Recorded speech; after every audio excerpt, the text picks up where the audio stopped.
Students, आज का topic है इटली के एकीकरण का दूसरा चरण, पिडमोंट के अधीन एकीकरण के प्रारंभिक प्रयास। प्रथम चरण में इटली के एकीकरण का काम पूरा नहीं हो सका क्योंकि ऑस्ट्रिया ने इटली के एकीकरण का विरोध किया। मैजीनी निराश होकर इटली छोड़कर इंग्लैंड चला गया। 1849 ईस्वी में पिडमोंट के शासक चार्ल्स एल्बर्ट ने गद्दी त्याग दी और उसका पुत्र विक्टर इमैनुअल शासक बना। इसने काबुर को अपना प्रधानमंत्री बनाया। नेक्स्ट पॉइंट है काबुर का पिडमोंट को शक्तिशाली राज्य बनाना। काबुर का पूरा नाम काउट कैबिला काबुर था। 1848 ईस्वी में पिडमोंट के शासक एल्बर्ट की सत्ता के समय इसने राजनीतिक गतिविधियों में भाग लेना शुरू किया। काबुर प्रधानमंत्री बनने से पहले अपने समाचार पत्र रिसार्जी मैटो के माध्यम से बहुत लोकप्रिय हो गया था। इसी पत्र में उसने अपने एकीकरण की योजना आम जनता तक पहुंचाई थी। उसने एकीकरण की 3 बातें स्पष्ट की। पहला है, इटली का एकीकरण पिडमोंट सार्डिनिया के नेतृत्व में ही हो सकता है। दूसरा, इटली के एकीकरण के लिए आवश्यक है ऑस्ट्रिया का प्रभाव इसके क्षेत्रों पर न हो पाए। तीसरा, बाह्य हस्तक्षेप से मुक्ति पाने के लिए पिडमोंट सार्डिनिया को विदेशी सहायता लेनी चाहिए।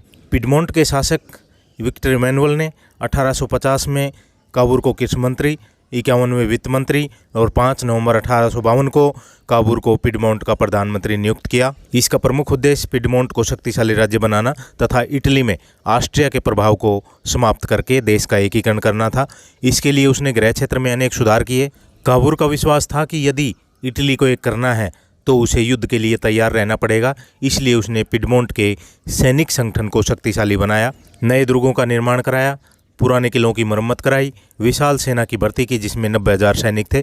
काबुर ने जनरल ला मारमोरा को सेना का अध्यक्ष बनाया। काबुर ने व्यापारिक एवं औद्योगिक उन्नति की ओर विशेष ध्यान दिया, सड़कों और रेल लाइनों का निर्माण किया, यूरोप के कई देशों से व्यापारिक समझौते किए, कृषि के विकास के लिए कृषकों को ऋण दिए, दलदली भूमि को कृषि योग्य बनाया गया, चर्च के विशेष अधिकारों का अंत कर दिया, पादरियों के भी विशेष अधिकारों का अंत किया गया, गिरजाघरों की भूमि पर भी कर लगाया।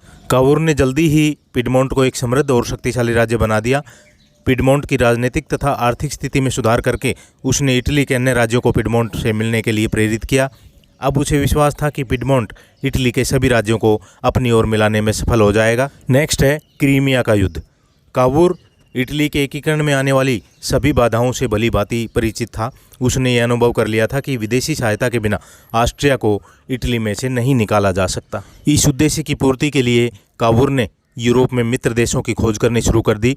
1854 से 1856 ईस्वी के क्रीमिया युद्ध के समय उसे यह अवसर मिल गया। इस युद्ध में पिडमोंट का कोई अपना प्रत्यक्ष स्वार्थ नहीं था, परंतु इंग्लैंड और फ्रांस जो टर्की का पक्ष लेकर रूस के विरुद्ध लड़ रहे थे, उनको पिडमोंट के सहयोग की ज़रूरत थी। इस संबंध में उसने एक बार कहा था कि चाहे हम चाहें या न चाहें, हमारी किस्मत फ्रांस से जुड़ी हुई है। काबुर ने इस युद्ध में फ्रांस, इंग्लैंड और टर्की की सहायता के लिए पिडमोंट की ओर से 17,000 सैनिक भेजे। पिडमोंट के सैनिकों ने क्रीमिया युद्ध के चेरनिया की लड़ाई में असाधारण वीरता और साहस का प्रदर्शन किया। इस युद्ध में इंग्लैंड और फ्रांस के सहयोग से टर्की की विजय हुई। विजयी देशों का पेरिस में 1856 ईस्वी में सम्मेलन किया गया, जिसमें काबुर को आमंत्रित किया गया। वहां काबुर को इटली के प्रदेशों में ऑस्ट्रिया के अत्याचारी शासन की आलोचना करने का अच्छा अवसर मिला। काबुर को यूरोपीय देशों की सहानुभूति मिली। अब पिडमोंट की गणना यूरोप के प्रसिद्ध राज्यों में होने लगी। इटली के एकीकरण का विषय अब यूरोपीय देशों की रुचि का विषय बन गया। इस प्रकार काबुर की क्रीमिया युद्ध संबंधी नीति अत्यंत ही सफल सिद्ध हुई। अब काबुर को विरोधी देशभक्तों का भी समर्थन प्राप्त हो गया, जो पहले पिडमोंट का क्रीमिया युद्ध में शामिल होने को व्यर्थ समझ रहे थे। काबुर की सफलता का एक विद्वान ने उल्लेख किया है कि क्रीमिया के कीचड़ से इटली का जन्म हुआ। नेक्स्ट है ऑस्ट्रिया के विरुद्ध युद्ध और लंबार्डी की प्राप्ति।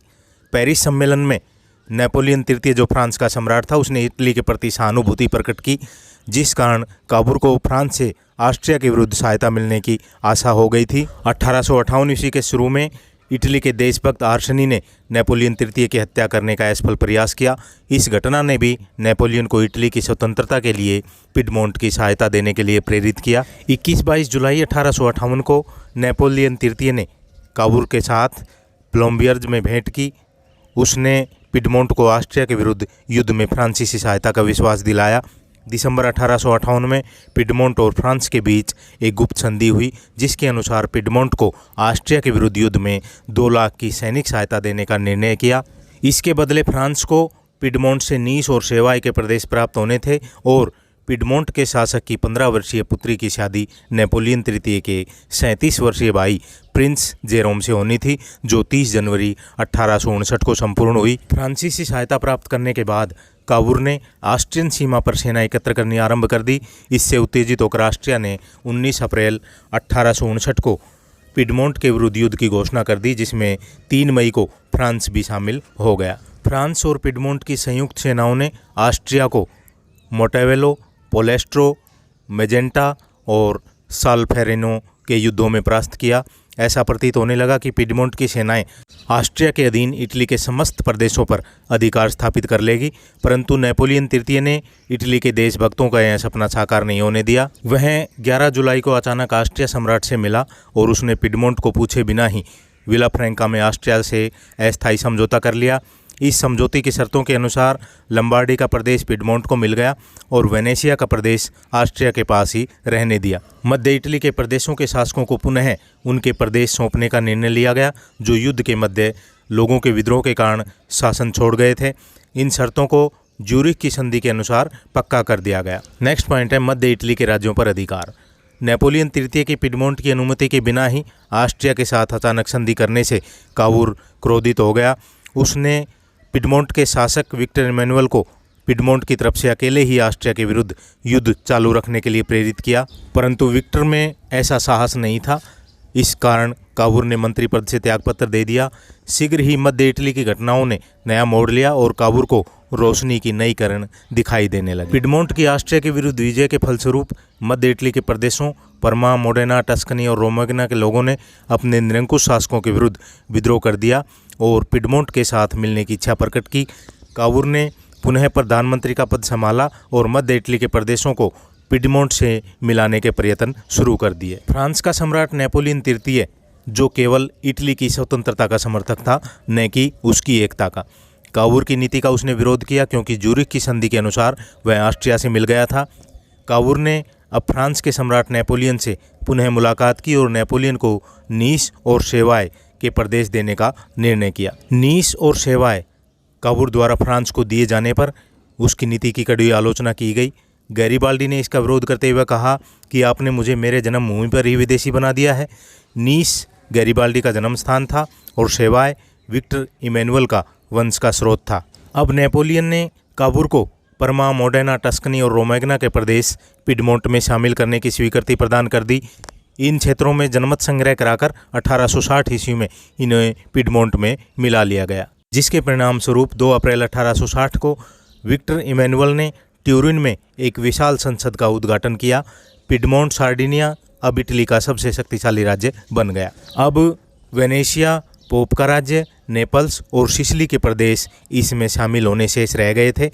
विक्टर इमैनुअल ने इस अवसर पर कहा था कि अब इटली वासियों की इटली ने जन्म लिया है।